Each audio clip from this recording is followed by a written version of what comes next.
L Driver here in Phoenix, Arizona. How is everybody doing out there? As for myself, I am feeling a lot more better. I probably had just a 24-hour bug, or just the heat just wore me out to where it got me a little bit sick, but I am feeling much better today. Today's Friday, 6:31 a.m. and it's Friday, June 28th. June 28th on Friday. Wanted to go over a few things with you guys today. I have a video to share with you. Also wanted to go over a few things.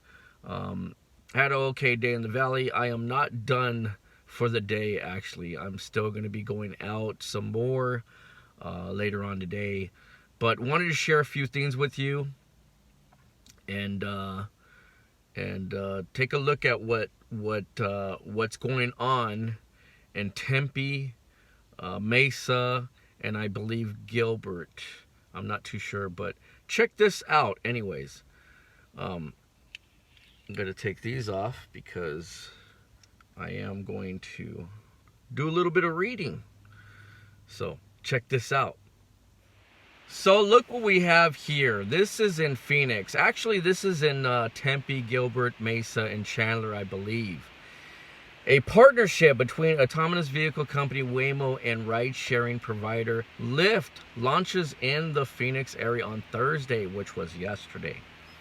When using the Lyft app, users will now have the option to select a self-driving Waymo vehicle for rides within Phoenix, Tempe, Mesa, Gilbert, and Chandler. That's pretty cool.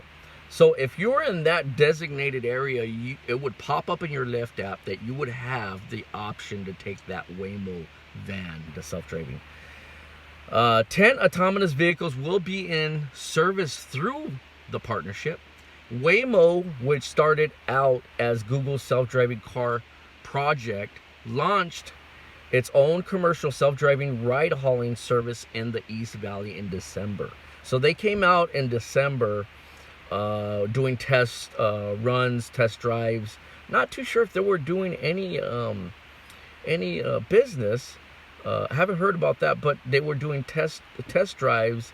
Now they partnered up with Lyft, and now Lyft is using self-driving Waymo vehicles in those designated areas, which is pretty cool. So if you're in that area, you could probably possibly get a Waymo van self-driving vehicle to take you to your destination. I also have a video about this. Take a look at this video and tell me what you think about this video. It came out yesterday, so I was just not feeling good yesterday, but take a look at this video and tell me what you think. It's pretty cool. Race for autonomous cars getting a little more interesting right now. Phil LeBeau joins us again, and he's got some breaking news for us this time. Phil. Andrew, today is when Waymo makes its vehicles in parts of Phoenix metro area, basically Chandler, Tempe, other areas there.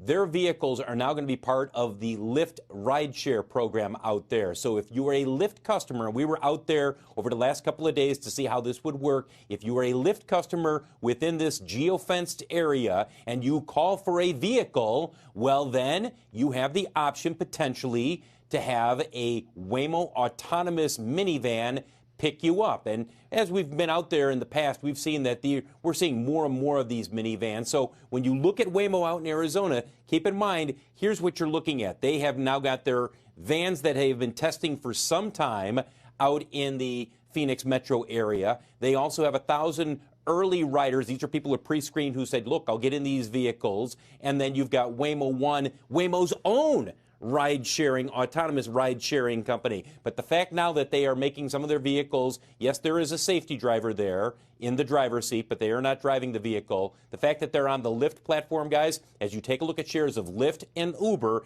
this is the next step in this discussion about what happens and how far away are we from autonomous vehicles being a big part of the Lyft and Uber platforms.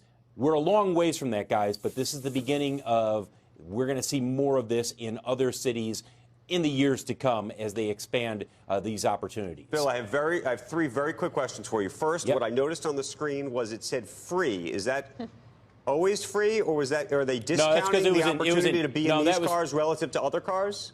That was because it was it was pre-launch. So in terms of cost, that's a broader question there in terms of how much different will the cost be, and that was unclear when we had our discussions. So there's no with discount Waymo and Lyft. for being one of the I would don't want to say assume that guinea pigs, but one of the first in to try this. Sure, I would assume there will be some type of a discount there to a certain extent. Yes. I don't know. The second question I had was when you said it's geofence. Obviously, it's a small area. How Correct. small an area are we talking about? We're talking about, I don't know, 100 square miles. You're talking about Gilbert, Chandler, Tempe, and it's got to be a ride that you're taking within that area. In other words, if you're going from your house to the grocery store and it's within the area where Waymo has already been testing their vehicles, then that's a possibility. But if you're saying, hey, I'm going all the way up to somewhere way north of Phoenix and it's outside the area, then it wouldn't be an option. And they do it in all weather? Do they do it in the rain at night too? Yeah. Okay. Yeah. And they've been testing their vehicles in the rain and at night. Waymo has been for some time. Okay. Phil LeBeau, thank you for bringing us that news this morning. In the meantime, I want to get some instant reaction on this and so much more. Michael Graham is here as Managing Director and Senior Equity Analyst at Concord Genuity. Good morning. Morning. Is this game-changing? It's definitely a good step in the direction of autonomous, vehicles really sort of becoming more important. I think the key thing to keep in mind is the cost to operate a internal combustion engine vehicle with a driver on like the Lyft or Uber networks is just over 80 cents per mile. And the cost to operate an electric fully autonomous vehicle is under 30 cents per mile. So you start to see that as they can bring autonomous electric vehicles, more into the fold and start to gradually have those take up more of the rides, you can really bring the cost of operating these networks down. A lot of tensions to navigate in the short term. For example, like how do you price a ride with an autonomous vehicle at 30 cents or, plus a margin and not undercut the drivers that are out there operating the network now? That's what I was going to say. In this case, you got a couple things going on. You're going to have a test driver, so you're going to have to pay the test driver, probably actually more than you would even pay a regular driver. You actually have the technology that's then on board. I mean, that's an expensive vehicle to be in. Well, it's so early now. I mean, like those costs that I mentioned are, looking out several years. Lyft has said that within 10 years it wants to be able to offer, autonomous options for a majority of its rides. So, you've got that kind of time frame to go through. And as we go through that time frame, the cost to build all these vehicles and operate these vehicles is going to come way down. How much do you worry that Lyft is being used effectively by Waymo? Meaning that all these guys will be used by the manufacturer, and then the manufacturer will, once they actually figure out what they're doing, will then just try to get into this business?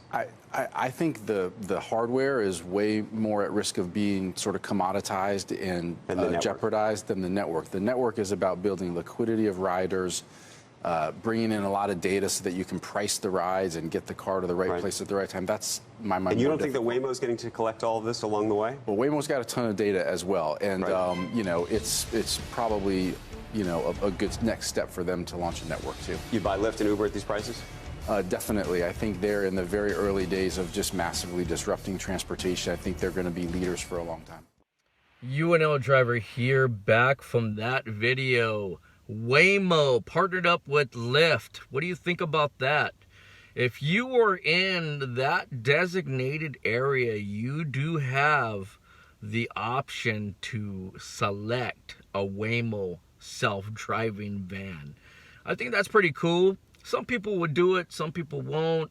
Not too sure if anybody heard about the self-driving vehicle Uber had that hit a pedestrian sometime back in Tempe.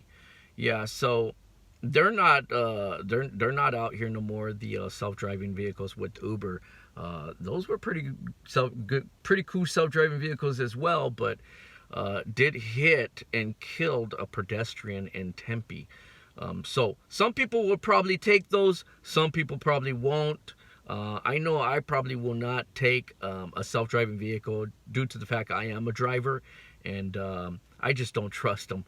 That's just my personal opinion, but I think it's pretty cool. I think if they're in designated areas where that van or that self-driving vehicle can operate in that designated area and not, get in accidents. I'm pretty sure they have them in areas that, it's pretty pretty good, not long trips. They're probably a lot of short trips, you know, a lot of turns, you know, just a circle of area, maybe not that big, not that wide, but they don't travel on the freeway. They don't travel across Phoenix. They don't travel on the other side of Phoenix, North Phoenix, west side of Phoenix. It's only on the east side where Gilbert, Mesa, Chandler, Tempe, and maybe a little bit of Phoenix in that area. But other than that, they only travel in their designated area, which is pretty cool.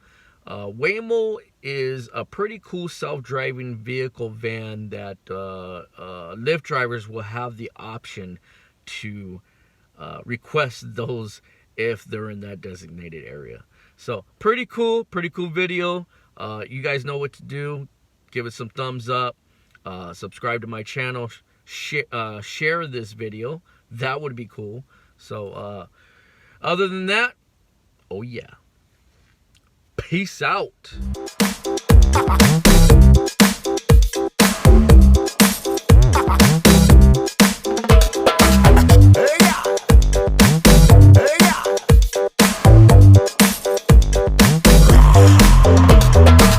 Hyped up, this is how we're feeling. Girl, in the party, look so appealing. Fierce up.